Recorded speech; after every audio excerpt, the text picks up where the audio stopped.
Atlanta has a particular religion, and it is called arrival. You see it in the cars, the clothes, the way people enter a room. In this city poor, the Black Mecca they call it, and not without reason, success is not something you feel privately. It is something you wear, something you announce. Because for generations, Black excellence in America had to be proven loudly just to be acknowledged at all. So the loudness became a habit, then a culture. Then for some people, the only language they knew. Celestine Walker understood this. She had grown up in it. She just stopped speaking it somewhere around year 15 of her career when she realized that the people who scared her most in any boardroom were never the ones who talked the most. On a Friday evening in October, she stood outside Bones, Atlanta, wearing an $11 Goodwill dress, carrying a canvas tote from a library book sale flat shoes that had stopped apologizing for themselves years ago. And it was not an accident. It was not poverty. It was a decision. She had made it 4 days ago, 30 seconds into a phone call with her son. "Mama." Darius's voice had that particular texture she remembered from when he was 9 and had broken something he couldn't fix. "I need to tell you something before Saturday, about what I told Imani's parents, about you." She had listened, and when he finished, she had said simply, "Okay, baby, I'll be there." She hadn't told him what she was planning. She hadn't told him much of anything, really, which, if she were being honest with herself, was the habit that had built this entire situation in the first place. The valet glanced at her, looked away. Didn't offer to take anything. Celestine noticed. She always noticed. She walked through the door. The apartment on Glenwood Avenue had been Celestine's for 23 years. It was not a small apartment by any objective measure. 2 bedrooms, a decent kitchen, windows that caught the afternoon light in a way she had never gotten tired of.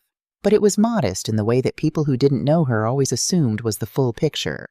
Furniture she'd bought in her 30s and never saw a reason to replace. Walls without art, just framed photographs. Darius at his college graduation, her mother in a yellow dress at somebody's barbecue, a picture of Celestine herself at a conference in Singapore that she kept, not because she liked how she looked in it, but because it reminded her of the version of herself that had been terrified to get on that plane and got on it anyway. She made good coffee, and she made it alone every morning at 5:45 before the city woke up before her phone started. This was her real life. Not the conference calls, not the Singapore trips, not the contracts. This kitchen, this light, this cup.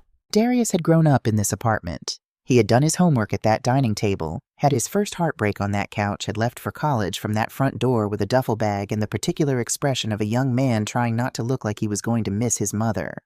Celestine had stood in the doorway and watched him go and had not cried until she heard his car turn the corner. She had raised him alone.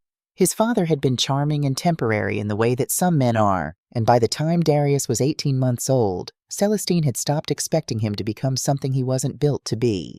She had filed no bitterness about it. Bitterness, in her experience, was a luxury that single mothers with bills and a baby could not afford.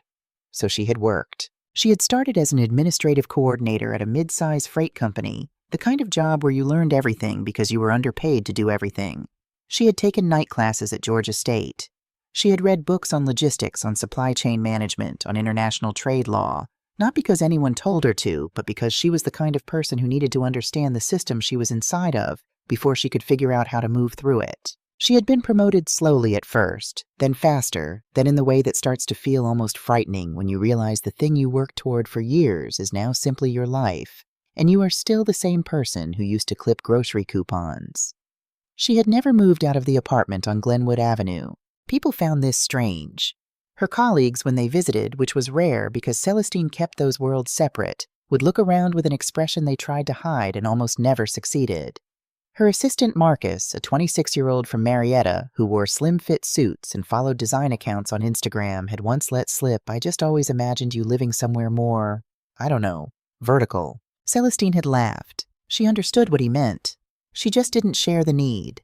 The money she made, and she made a great deal of it, $38,000 a month before bonuses, before the stock options that had quietly accumulated into something she tried not to think about too directly. She invested. She saved. She gave some away consistently and without announcement to 3 organizations she had chosen carefully and never spoken about publicly. She lived on a fraction of what she earned, not out of deprivation, but out of a genuine indifference to the things money was supposed to make you want. Or so she told herself. The truth, if she pressed it, and on certain quiet mornings she did was more complicated. There was also something else in the choice to live small, something that had to do with her mother, who had worked as a home health aide for 31 years and died in a hospital room that smelled like antiseptic, surrounded by people who loved her and could not afford to give her a better ending. Something that had to do with a younger version of Celestine who had been looked through by people with money, not looked at, who had learned early and painfully what it felt like to be dismissed before you opened your mouth.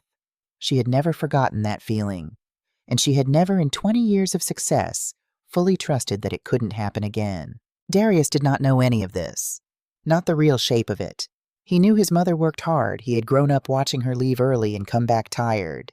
He knew she was smart. He knew she was steady in the way that some people are steady, the kind that makes you take it for granted because it never wavers. But the specifics of her career, the scope of it, the money those she had kept from him with the deliberateness of someone hiding something fragile. She told herself it was for him. She did not want him growing up with a safety net he could see, because visible safety nets make people soft. She wanted him to work to struggle the right amount to know the value of what he built because he had built it himself. She had paid off his student loans secretly through a third-party transfer he had no reason to trace because she could not bear to watch him carry that weight, but also could not bear to take away the experience of believing he had managed it himself. This had seemed at the time like wisdom. It had not occurred to her, or perhaps it had occurred to her, and she had set the thought aside that there was another word for managing the information people had about you, that choosing what others knew and didn't know was its own kind of power, that she had been in her careful silence as controlling as any person she had ever looked down on for being controlling. She was thinking about none of this on the Tuesday afternoon when Darius called. She was thinking about a shipping contract in Rotterdam that had 3 open variables and a deadline on Thursday. She answered on the second ring. "Hey, baby." "Mama."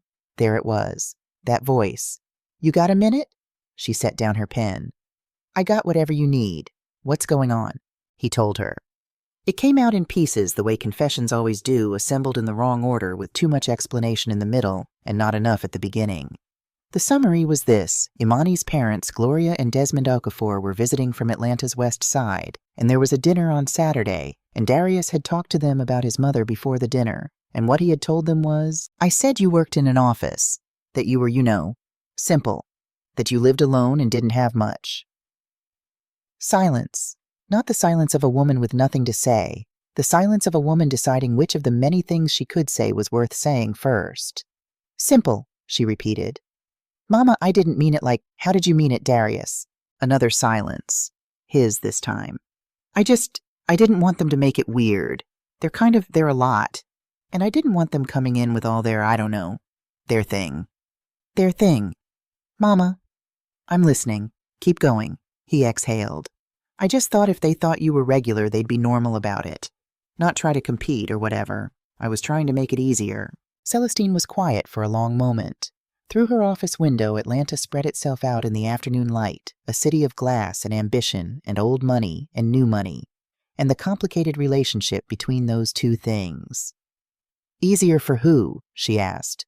Darius didn't answer. And there it was, the real answer sitting in the space where his voice should have been. She should have said, "Darius, we need to talk about this. About why you felt you needed to shrink me to fit a room. About what that tells me about how you see me and maybe how you see yourself." That was the conversation they needed to have. Instead, she said, "Okay, baby, I'll be there. What time?" She hung up the phone. She looked at the Rotterdam contract. She looked at the city outside her window.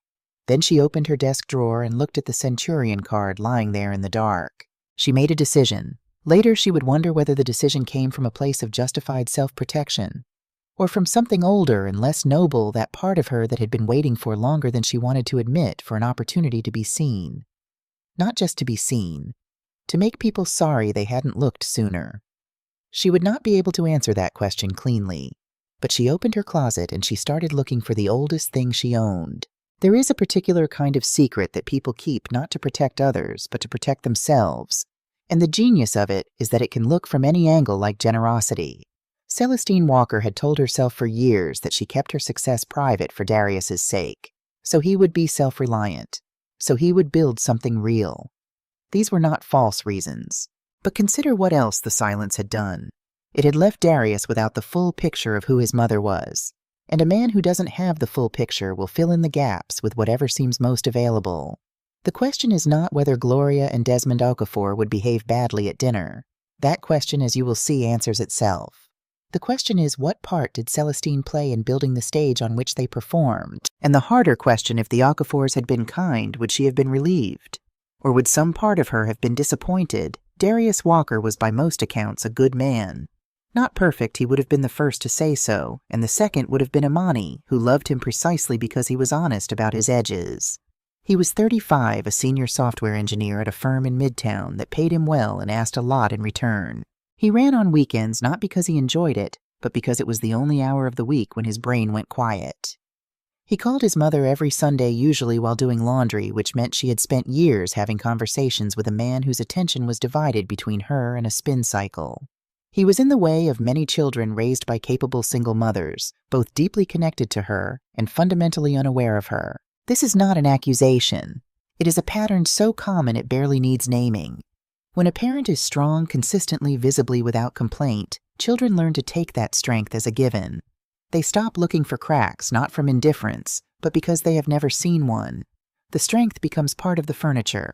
Necessary present, unremarkable. Darius knew his mother had worked hard.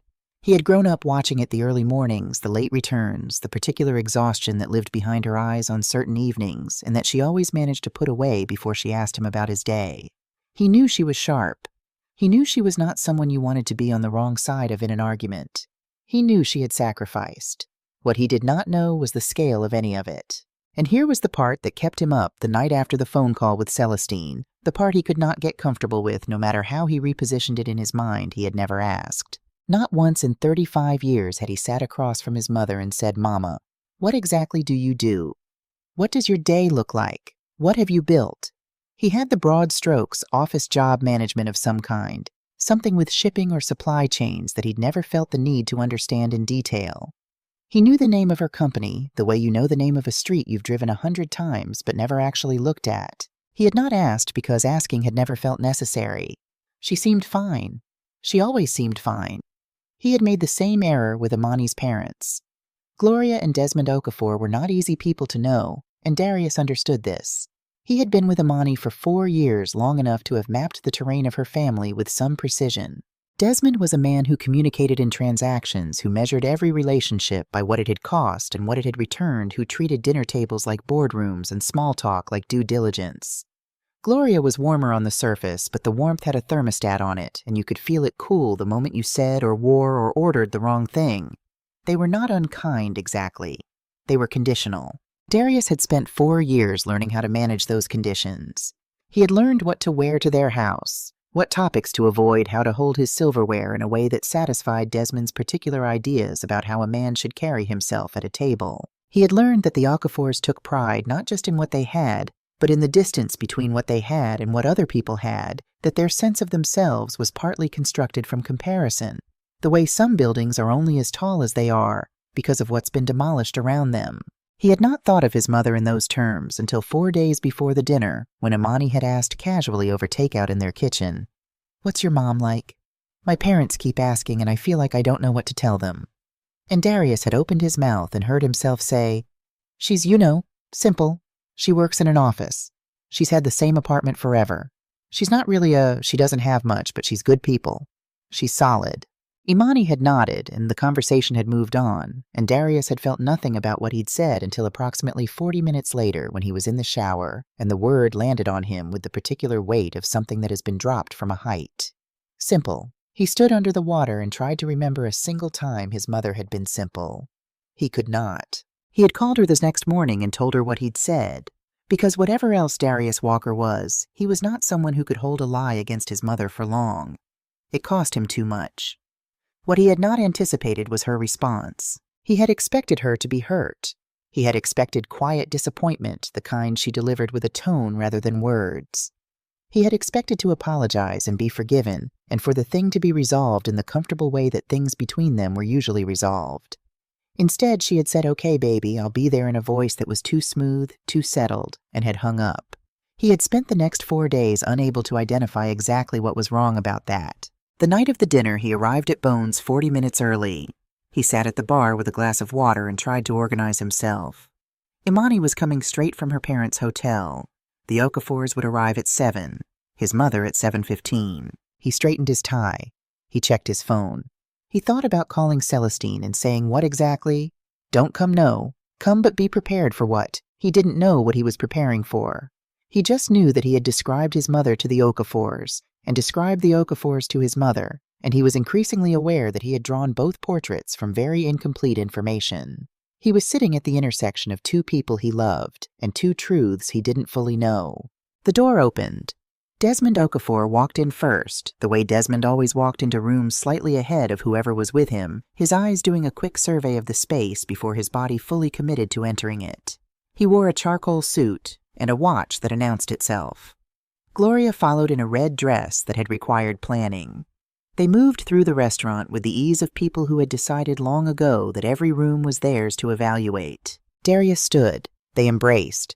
Gloria kissed his cheek and told him he looked thin and that Imani needed to feed him better. Desmond shook his hand and held it a beat longer than necessary, which was his way of taking a measurement. They settled at the table. Imani arrived 7 minutes later, beautiful and slightly breathless, and the table rearranged itself around her the way it always did. And then at 7:19, the door opened again. Darius looked up. His mother walked in wearing a gray dress he had never seen before, carrying a canvas bag he didn't recognize, and looking there was no other word for it, deliberately small. Not physically small.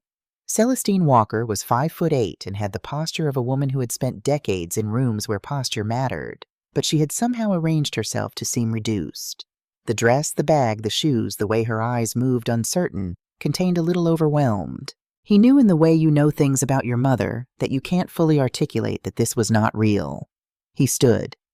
"Mama, you made it." She smiled at him, her real smile, the one that had nothing to do with the character she was playing, and in that half second before she rearranged her face, he saw her, the actual her, clear and purposeful and already watching everything. Then she looked past him at the Okafors and the smile shifted. And Darius Walker, standing between the two families that made up the entirety of his world, understood for the first time that he had absolutely no idea what was about to happen. He just knew he had helped build it.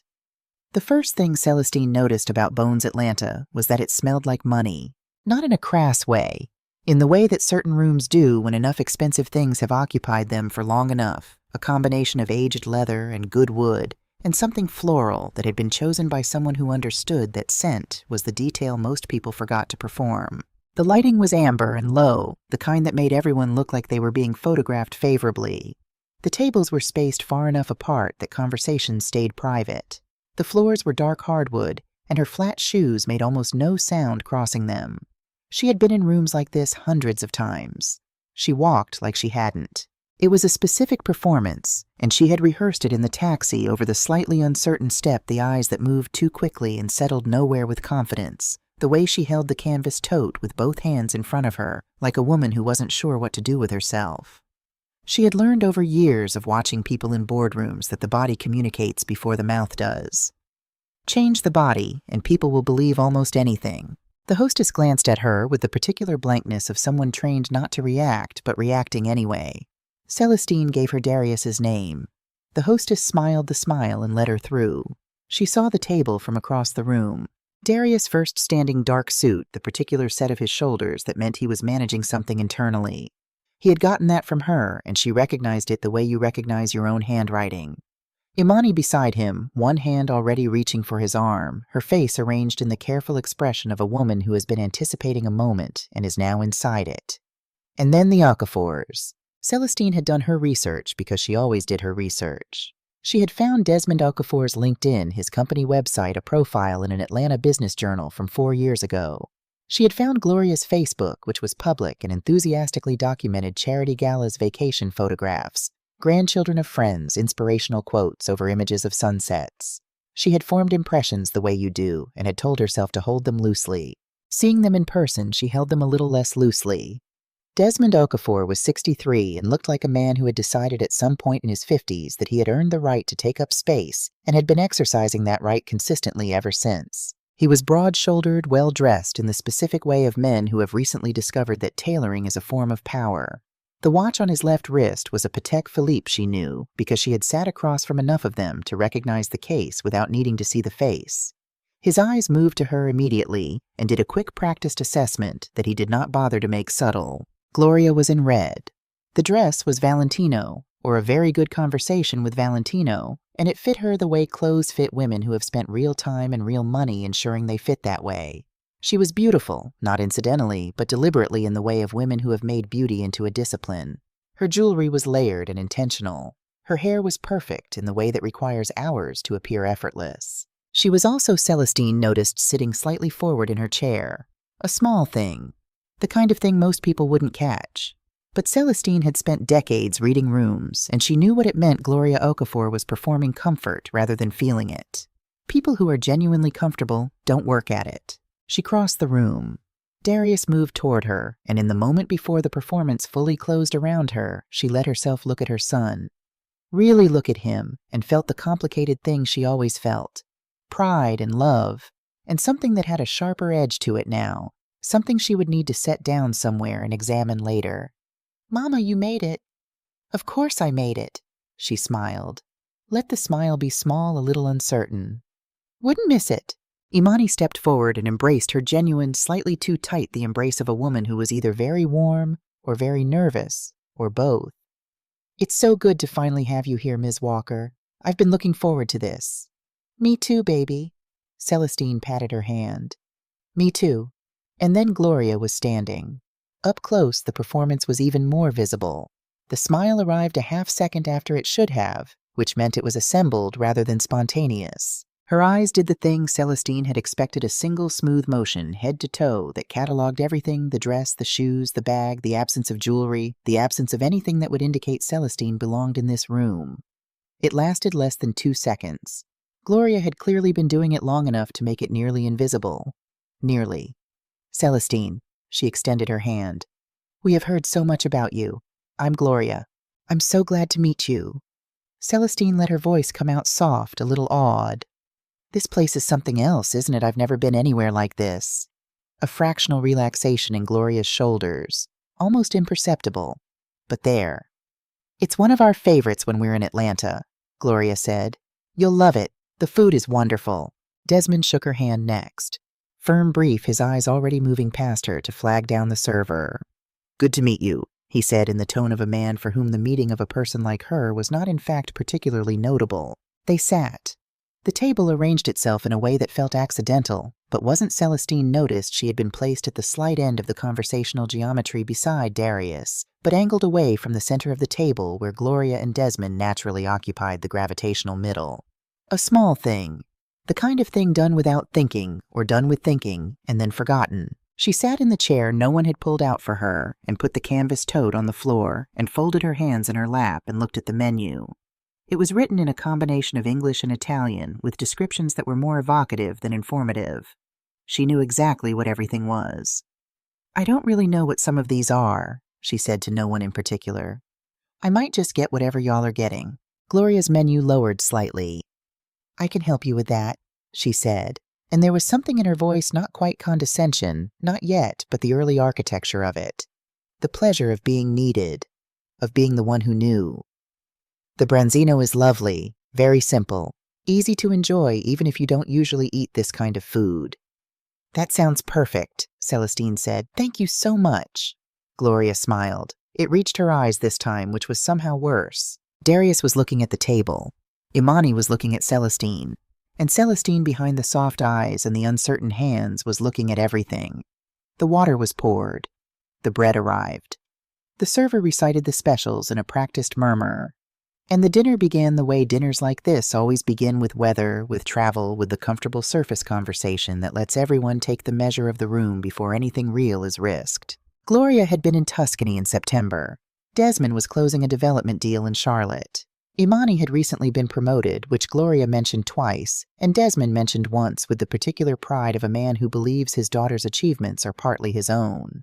The conversation moved the way a current moves, appearing casual on the surface, pulling steadily in one direction underneath. Celestine listened. She asked small questions. She marveled at the right moments. She let herself be exactly what they expected a woman who found their world impressive because she had never seen much of it. She was very good at this.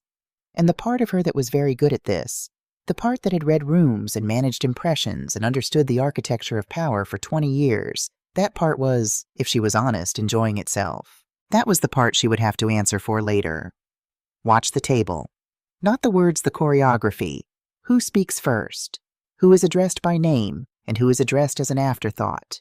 Who was seated at the center of the conversation and who was placed at its edge politely with a smile in a way that no one at the table would be able to describe afterward as deliberate. Gloria Okafor has not at this point in the evening said a single thing that could be called cruel. She hasn't needed to. And Celestine Walker, sitting with her canvas tote on the floor and her hands folded in her lap, she knows exactly what is happening. The question is what she plans to do about it, and whether that plan is about justice or something older and less clean. The appetizers arrived, and Gloria Okafor began the way she always began, with the comfortable territory of money disguised as conversation. It started with the hotel. "We're at the Four Seasons on 14th, she said, unfolding her napkin with the particular care of someone who wanted you to notice the gesture. "Desmond refuses to stay anywhere else in Atlanta. I keep telling him there are other options, but—" She smiled at her husband with the practiced affection of a long marriage. "You know how he is." "I don't know the Four Seasons," Celestine said. "I've driven past it." "Oh, it's wonderful." Gloria's voice carried the warmth of someone sharing something generous. "You should treat yourself sometime. Everyone deserves that, don't you think, a little luxury?" "Maybe someday," Celestine said. Desmond cut into his appetizer. "Where do you stay when you travel, Celestine?" "Oh, I don't really travel much."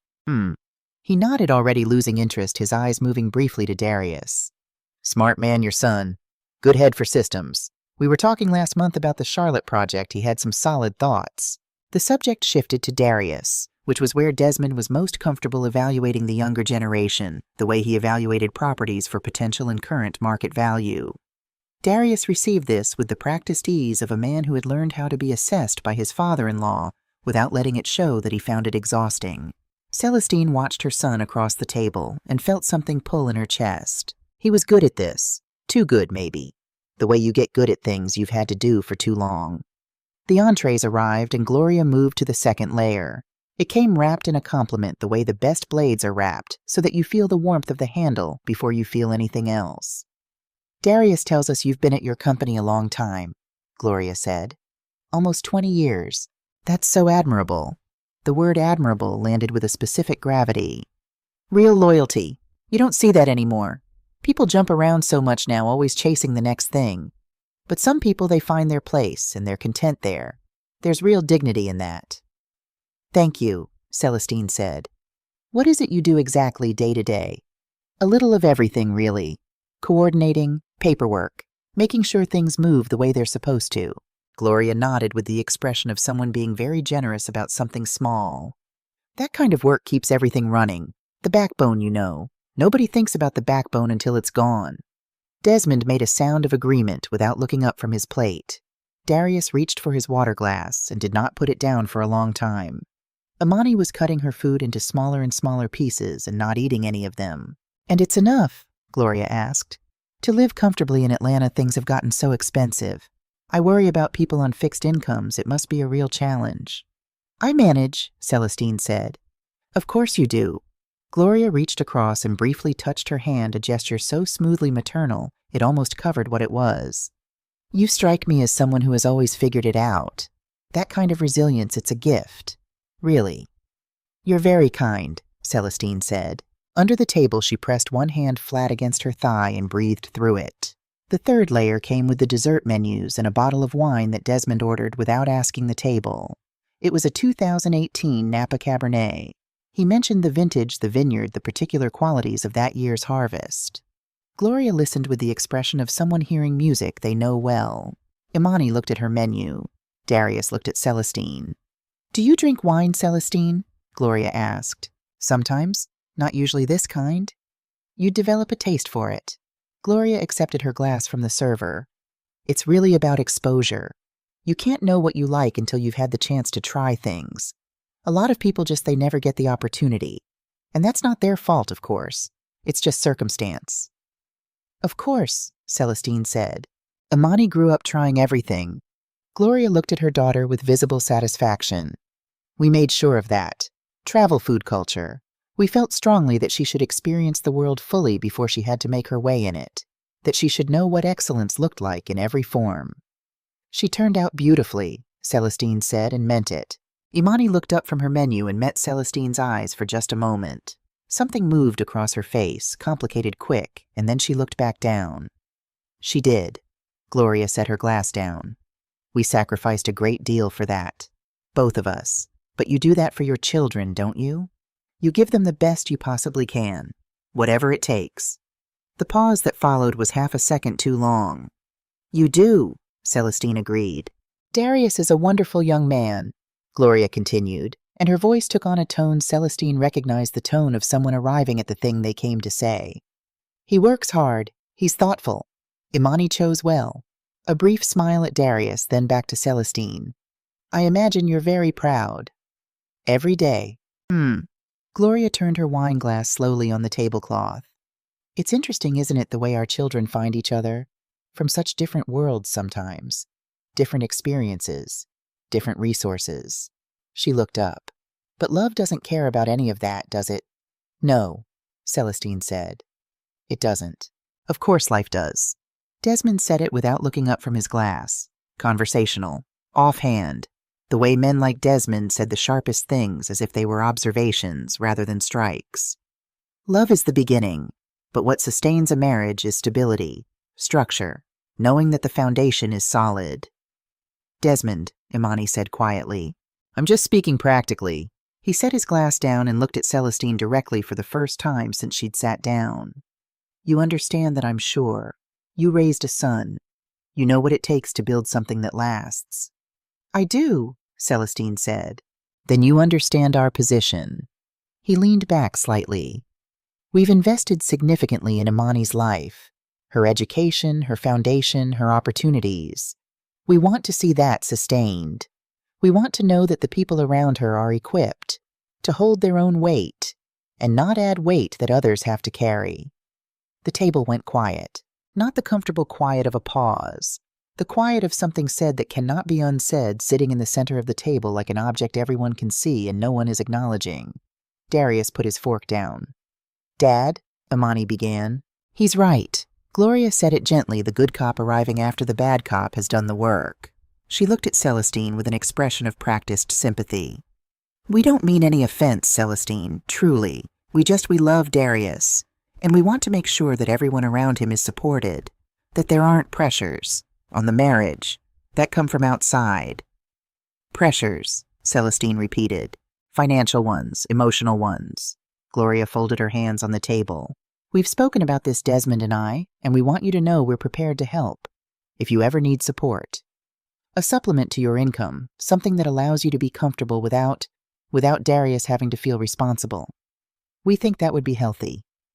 For everyone. Celestine looked at her. Gloria held her gaze with the composure of someone who had rehearsed this, who had decided this was an act of generosity, and had convinced herself completely. How much? Celestine asked. Her voice was still soft, still small. We were thinking something modest. 700 a month, perhaps, just to ease things. 700. It's not about the amount, Gloria said quickly. It's about the gesture, the support. And in return, Gloria paused. We just ask that you respect their space, their independence, that you let them build their life without feeling pulled in different directions. The table was very still. Darius was staring at the tablecloth. Imani had stopped pretending to look at her menu. Desmond was watching Celestine with the expression of a man waiting to see if a negotiation would close. Celestine picked up her water glass, took a slow sip, set it down. And then she was quiet for long enough that Gloria opened her mouth to fill the silence. I need to ask you something first, Celestine said. Of course. When Darius and Imani got married, you gave them money for the down payment on the house. Gloria straightened slightly. We did. 40,000. And the honeymoon? We contributed, yes. How much? A pause. 15,000. So $55,000. Because you love your daughter and you wanted to give her a strong start. That's right. And you're offering me 700 a month. She said it without inflection. To disappear. That is not... Gloria. Celestine's voice changed. Not loud, Not sharp, but different the way a room changes when someone opens a window, the pressure shifting the air, moving differently. That is exactly what you said. You used more words than that, but that's what you said. Gloria sat back, and Celestine Walker put down the character she had been carrying for 2 hours, set it on the table next to the breadbasket, and became herself. Let me tell you who I am. She said it quietly. She was not performing anymore, and the difference was immediately visible in her posture and the quality of her stillness and the way her eyes moved. She looked like a different woman. She looked for the first time all evening like the woman she actually was. I am the Regional Vice President of Operations for a multinational logistics corporation. I manage operations across 5 countries.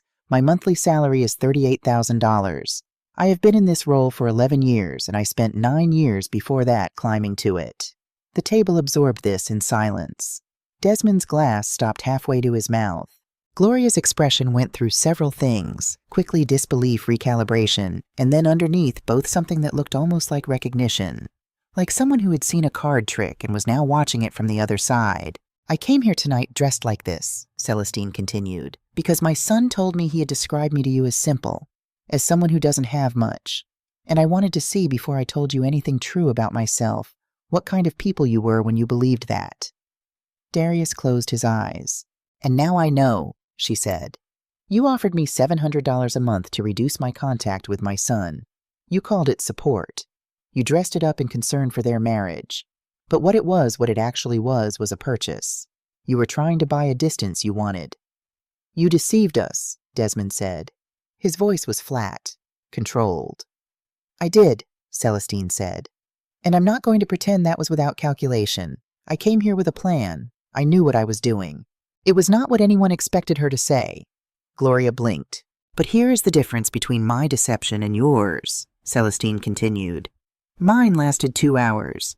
Yours has been the entire foundation of this conversation. You walked in here having already decided what I was worth.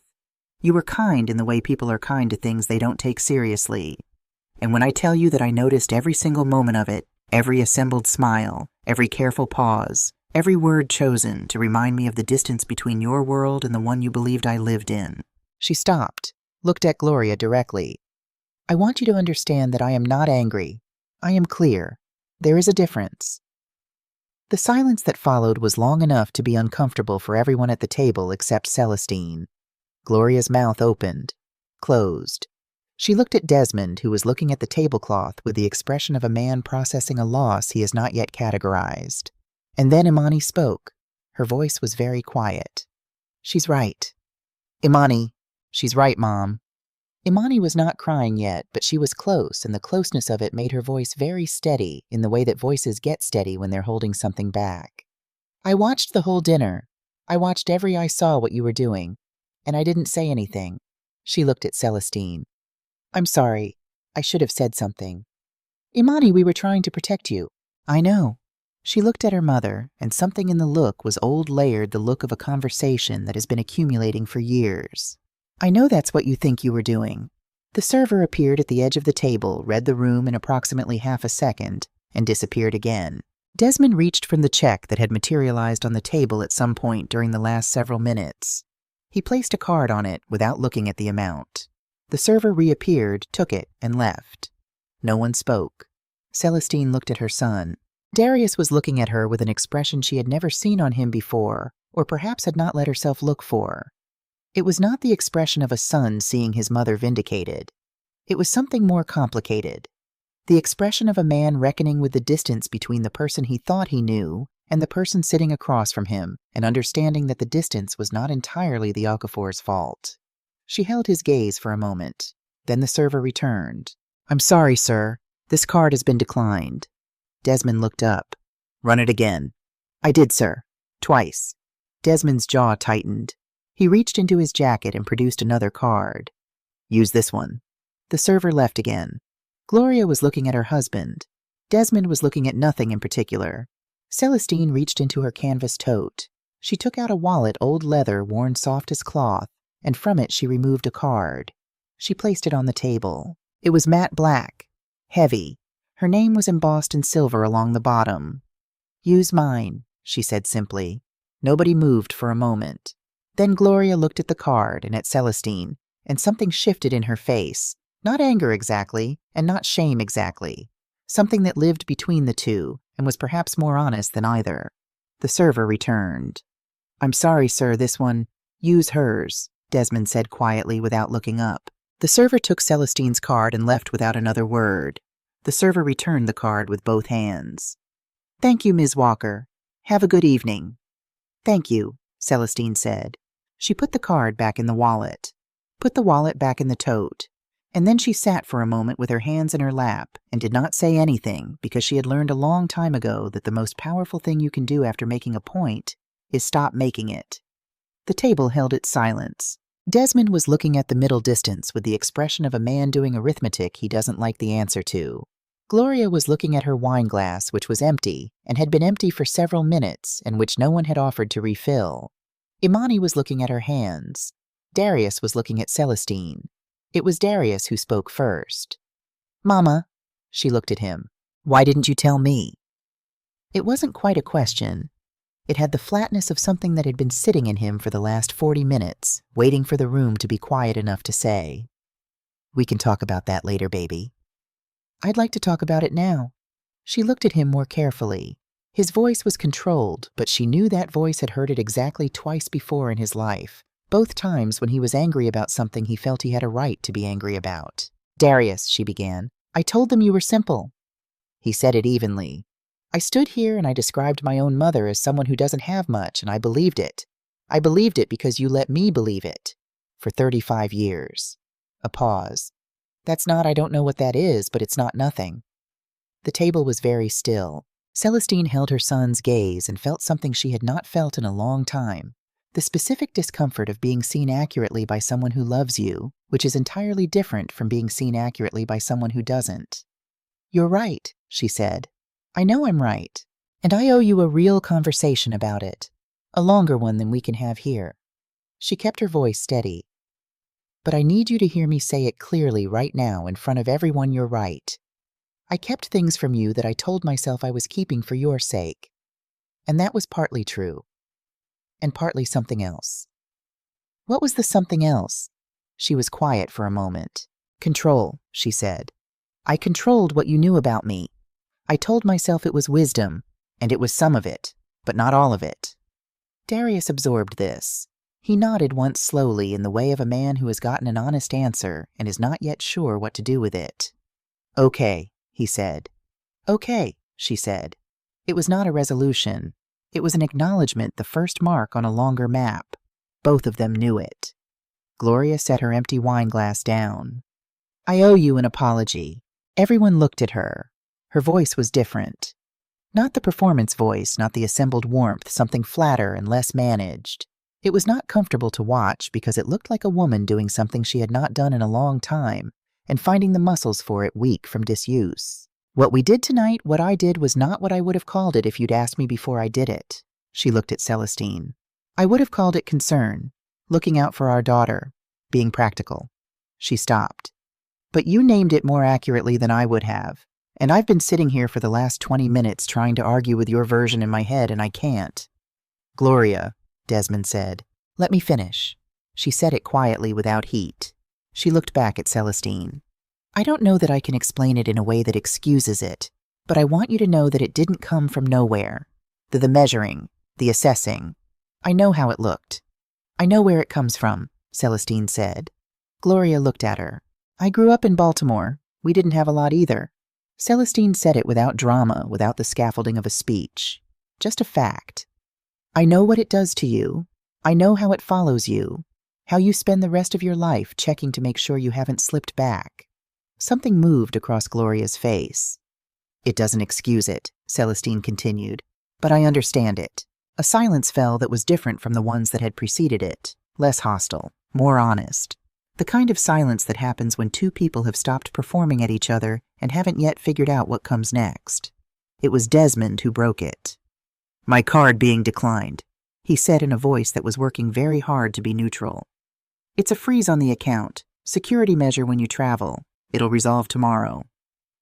Nobody responded to this. Celestine did not say what she could have said. She let it go. She had made the point she needed to make. Underlining it now would not be clarity. It would be something meaner. There was a line, and she had been walking it all evening. She had not always stayed on the right side of it. "I said some things tonight that went further than they needed to," she said, looking at Gloria and then at Desmond. "The things that were true I don't take back, but I said some things to wound, not to clarify. And that wasn't all right." Gloria looked at her with an expression that was difficult to read: surprise, maybe, or the recalibration of someone who had been braced for a continued attack and found themselves unexpectedly not under one. "Thank you for saying that," Gloria said. "Don't thank me. It's just honest." "What happens now?" Imani asked. The question sat in the middle of the table, and nobody rushed to answer it, which was the correct response. Because the honest answer was that nobody knew. Families don't resolve in a single dinner, not even the ones that erupt in a single dinner. "We figure it out," Darius said. He said it looking at Imani, and it was clearly meant for her specifically. "That's what we do," Imani nodded. Celestine picked up her canvas tote from the floor. She looked at Gloria. "I'd like to have coffee with you," she said. "Not tonight, not this week, but sometime, when things are less raw." "Why?" Gloria asked. "Because I think you're more interesting than you showed me tonight," Celestine said. "And because I think you think the same about me." Gloria was quiet for a moment. Then something that was almost a real smile, not assembled, not performed. "All right," she said. Celestine stood. She said goodnight to Desmond, who responded with a nod that carried more in it than the previous 2 hours had. She touched Imani's shoulder as she passed. She stopped at Darius and looked at him for a long moment. "Call me tomorrow," she said. "I'll call you tonight," he said. She put her hand on his face for just a second, the gesture of a mother uncomplicated, unchanged by everything that had happened, and then she walked back through the amber light of the restaurant and out through the heavy door. The valet did not offer to help her. She had expected that. She walked to the curb and requested a ride share and stood in the October night air and thought, well, just that. Well, the car arrived in 4 minutes. She got in. The driver glanced at her in the mirror, read whatever was on her face, and said nothing, which was the correct decision and for which she was grateful. She had not been perfect tonight. She had not been the person she sometimes imagined herself to be in moments of conflict, measured unimpeachable without ego. She had been human, which was less satisfying and more true. There is a version of this story that ends here with Celestine Walker sitting in her honest apartment, having won the evening cleanly. This is not that version. Because winning, as it turns out, is not the same as being right, and being right is not the same as being finished. There are still people at that table she left behind, and what they do next will ask something of Celestine that the evening at Bones never did. Not for her composure, not for her clarity, for her generosity. Darius called at 11:17. Celestine was still on the couch. The tea had gone cold. The lamp was still on. She answered before the second ring. "Hey, baby." "Hey." A pause. They went back to the hotel. "How did it end?" "Quietly, which with Desmond is either very good or very bad, and I still can't tell which." Another pause. "Imani and I talked for a while after. She's okay. She's processing." "And you?" "Mama, I need to ask you something, and I need you to let me finish before you respond." "Go ahead." "Did you come tonight knowing exactly what you were going to do? Like, was it planned, all of it?" She considered the question the way it deserved to be considered. "I knew I was going to pretend to be what you described me as," she said. "I knew I wanted to see how they'd treat me. The rest, how far it would go, what I'd say that I didn't plan. That happened as the evening happened. But you brought the card." "I always have the card." "Mama." "Darius." A silence. His. "I'm angry," he said finally. "I need you to know that. I'm not angry at you the way I'd be angry at I'm not angry like you did something unforgivable. But I'm angry. Tell me. You let me spend 35 years not knowing who you are." He said it evenly, without theater. "I described you to my wife's family. I stood there and I used the word simple, and I meant it. I meant it, Mama, because that was the picture I had. And you painted it." She was quiet. "I had a conversation with Desmond 6 months ago," Darius continued. "He was talking about I don't even remember what some investment thing. And he made a comment about how important it is to marry someone whose family brings something to the table. And I sat there, and I didn't say anything because I didn't have anything to say. Because I'd already decided that you didn't, that we didn't." He stopped. "I let him make me feel that way." and you gave him the material to do it with. Celestine closed her eyes. You're right, she said. I know I'm right. I need to know why. She thought about how to answer that honestly, not the version she had told herself for years, but the version underneath it. Because I was afraid, she said. Of what? Of what you'd become if you knew. She paused. And of what it would mean if I told you, and you looked at me differently. If knowing changed things between us. I didn't want to be the woman with money to you. I wanted to be your mother. Those aren't mutually exclusive. I know that now. I think I knew it then too, and I chose the easier version. The easier version left me without the full picture of my own mother. Yes. And then I filled in the gaps wrong. Yes. Another silence. Longer this time. She let it exist without filling it. I'm not going to pretend the Okafors were fine tonight, Darius said. They weren't. What they said to you, the offer all of it that was not okay. I told Desmond that before they left, directly. He didn't love hearing it. How'd he take it? He said I was being reactive, that I'd understand their position better when I had children of my own. A short exhale. Which is a thing people say when they don't have a response. It is. But Mama, what you did tonight also wasn't entirely clean. You know that, right? She was quiet for a moment. I know that. You came in with a plan. You let it go as far as it went. And some of what you said... He paused, choosing carefully. The thing you said to Gloria, about managing money that already exists versus building something, that was true. But it wasn't said to inform her. It was said to cut her. Celestine said nothing. Was it? He pressed. Yes, she said. It was. Okay. He seemed to settle slightly. I'm not asking you to apologize to them, but I needed to know that you knew. I knew in the moment, she said, and I said it anyway. That's the part I'm least comfortable with. Yeah. A pause. Me too. They stayed on the line together without speaking for a moment. She could hear him breathing. She remembered the particular sound of that, her child breathing, the sound she had listened for through his whole childhood as the simplest proof that everything was still all right. Darius. Yeah. The student loans. The transfers you thought were from your company's repayment program. A pause. That was you. That was me. Another silence. Different from the others, softer, more complex. How long have you known that I knew? He asked. I didn't know you knew. I traced it 2 years ago. The account routing. His voice was careful. I didn't say anything because I don't know. I didn't know how to say it without making everything strange. Celestine sat with that for a moment. 2 years. He had known for 2 years and said nothing. She had kept the secret, and he had kept the secret of knowing the secret, and they had spent 2 years having Sunday phone calls about laundry and the weather, and underneath all of it, this thing had been sitting there known and unspoken by both of them. She almost laughed. It came out as something smaller. We are, she said, a spectacular pair. Darius made a sound, not quite a laugh either, but adjacent. We really are. Get some sleep, she said. Go be with your wife. Yeah. A pause. Mama, I love you. That part isn't complicated. I know, baby. I love you too. Everything else we can figure out.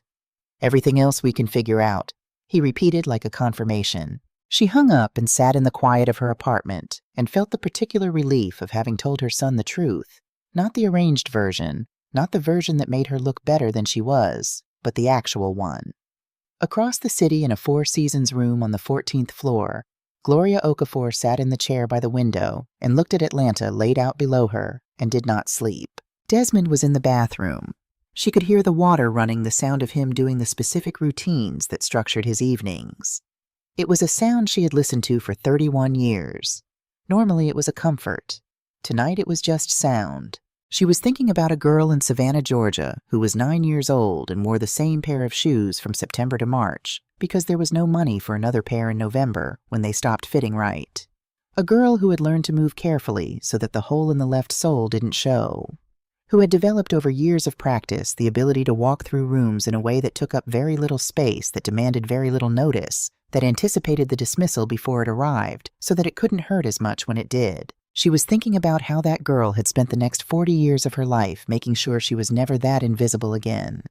And she was thinking about Celestine Walker sitting at a restaurant table in an $11 dress, looking up at her with eyes that were patient and aware and completely unimpressed.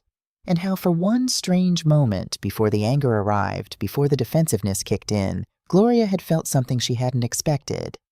Recognition. She pressed her fingers against the cold glass of the window. She did not know what to do with that. Desmond came out of the bathroom and looked at her. "Come to bed," he said. "In a minute." He stood for a moment. Then, "The account issue will resolve tomorrow. It was the travel flag. I've dealt with it before." She didn't turn from the window. "I know Desmond." He was quiet.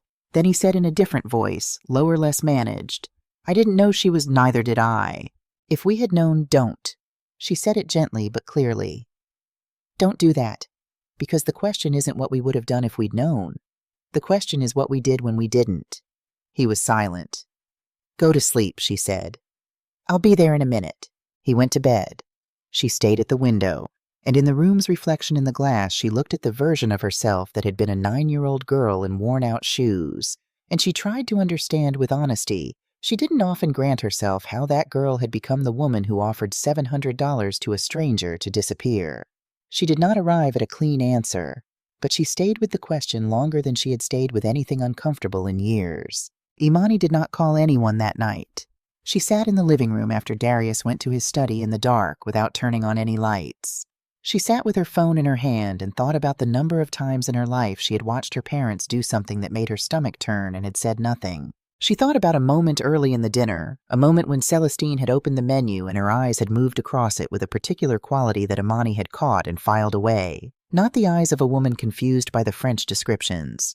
The eyes of a woman deciding what to order, making a selection, and then choosing not to make it. She had seen it. She had said nothing. She thought about what Celestine had said to her at the end. Not the public speech, but the quiet moment when Celestine had touched her shoulder on the way out. The brief pressure of a hand. Nothing else. It had felt, Imani thought, in the dark of her living room like being left a door. Not forced through it. Just shown where it was. She turned her phone over in her hands. Looked at Celestine's number, which Darius had added to her contacts months ago, and which she had never used. She did not call, but she did not delete the number either.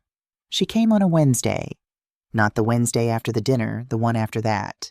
14 days, which was long enough to be deliberate, and short enough to still mean something.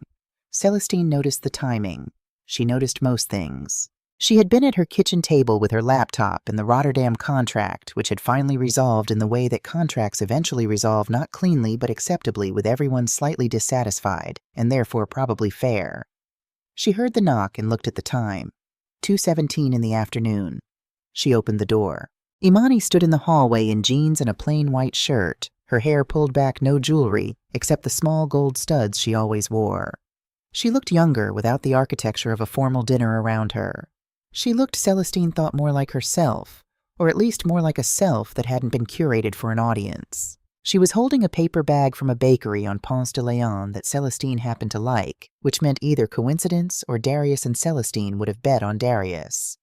"Ms. Walker," she stopped. "Is it all right if I call you Celestine?" "It's all right," Celestine said. "Come in." Imani entered slowly, the way people enter spaces they've heard about but never seen. She looked at the apartment without trying to hide that she was looking the worn furniture, the photographs, the stack of industry journals on the side table, the window with the afternoon light coming through it. She looked at it the way you look at something that doesn't match the story you had, and you're trying to revise the story in real time. "Sit down," Celestine said. "I'll make coffee. You don't have to." "I know I don't have to." Imani sat. Celestine made coffee. Real coffee the way she made it every morning, measured and unhurried. She put the bakery bag on the table without opening it and set 2 cups down and sat across from Imani and waited.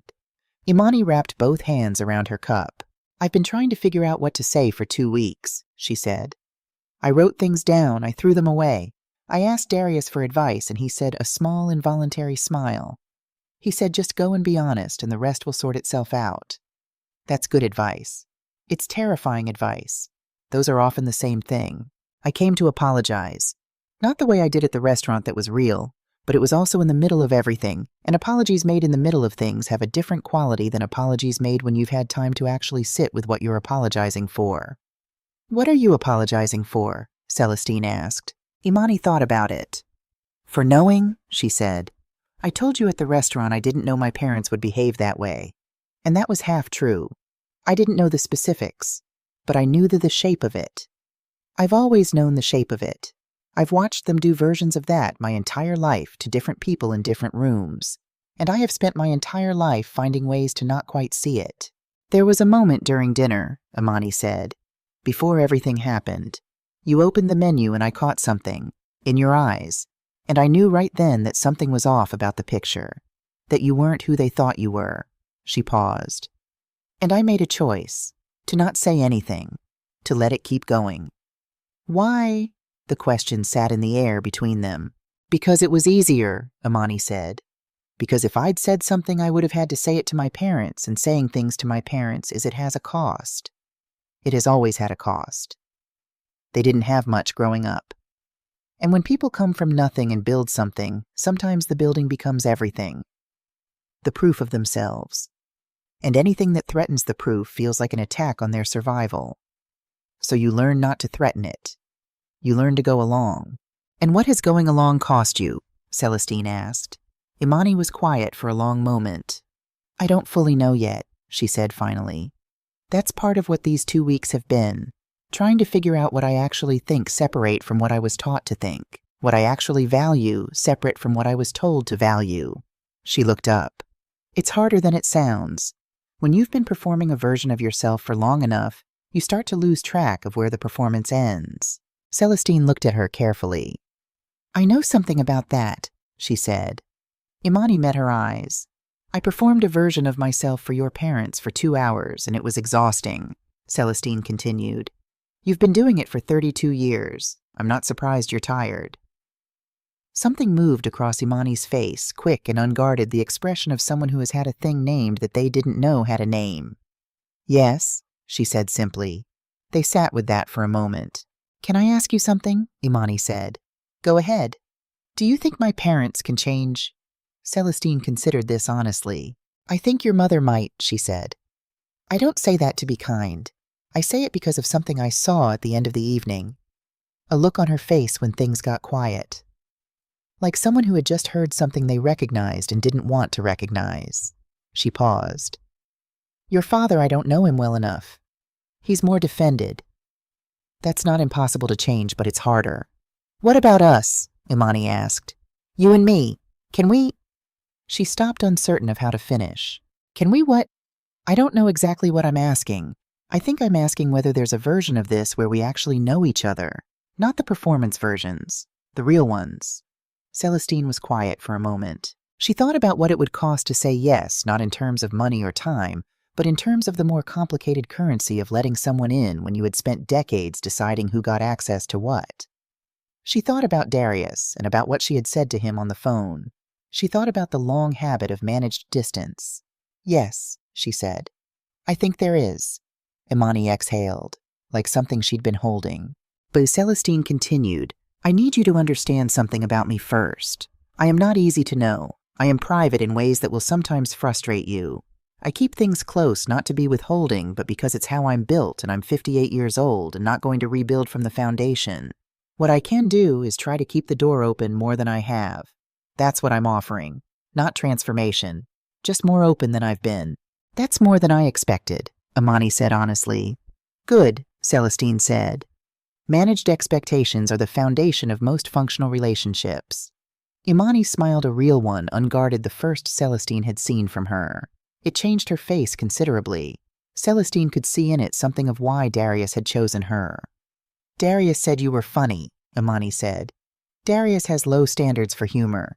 I've known him his whole life. He's always been easily impressed. Imani laughed, short, surprised, genuine. The room shifted.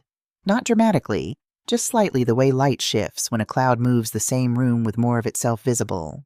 Celestine opened the bakery bag. Inside were 2 almond croissants from a place she had been going to for 11 years and had never told anyone was her favorite, because it had never come up, and because she had, for most of her adult life, not found it necessary to tell people what she liked. She put one in front of Imani. These are very good, she said. I know, Imani said. Darius told me. Of course he did. They ate the croissants and drank the coffee and talked not about the dinner, not about Gloria and Desmond, not about any of the large and complicated things that were still unresolved. They talked about smaller things. Imani's work, she was a landscape architect, which Celestine had not known and found herself genuinely interested in. Celestine's early years at the freight company, which Imani asked about with a curiosity that felt real rather than polite. They talked for an hour and 20 minutes. When Imani left, she paused in the doorway. Celestine, I don't know what's going to happen with my parents, with all of it. I want you to know I'm not making promises about things I can't control. I'm not asking for promises, Celestine said. I'm asking for honesty. Those are different things.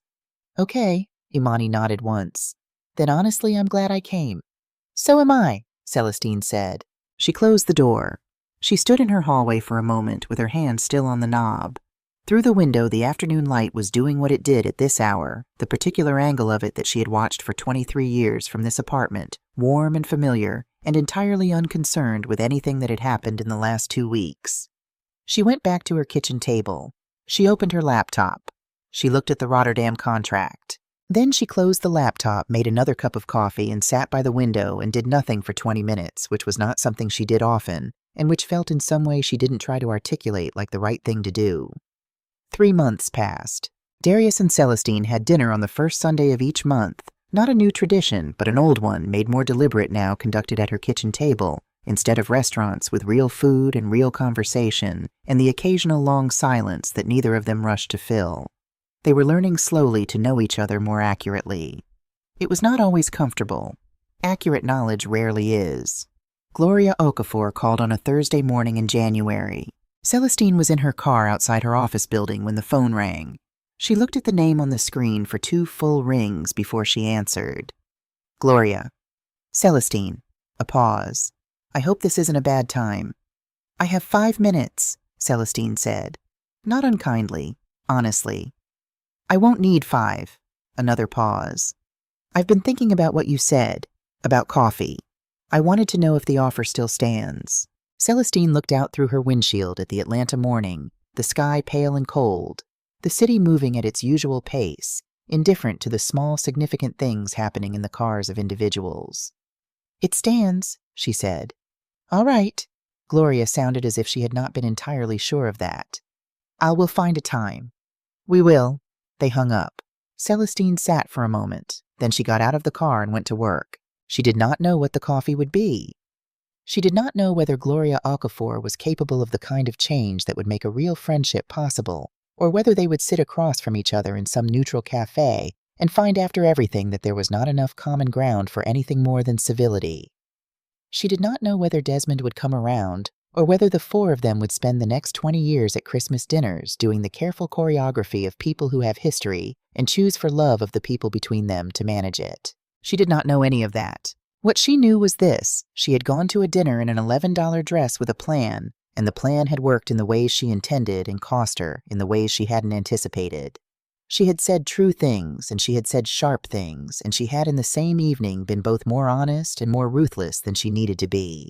She had sat across from her son on the phone and told him the truth about herself, including the parts that didn't reflect well, and she was still sitting with what that had opened between them. She had been right about some things. She had not been right about all of them. That was, she had come to understand, the most honest ending available. Not the clean one, not the satisfying one where every person receives exactly what they deserve, and every question resolves into an answer, and the woman in the old coat walks out of the restaurant into a night that confirms she was right about everything all along. Just the true one, which was in the end the only kind worth telling. In her desk drawer on Glenwood Avenue, between a notepad and a spare phone charger, the Centurion card sat in the dark. She still almost never touched it. Not because she was hiding anything, just because she almost never needed to prove anything. Almost.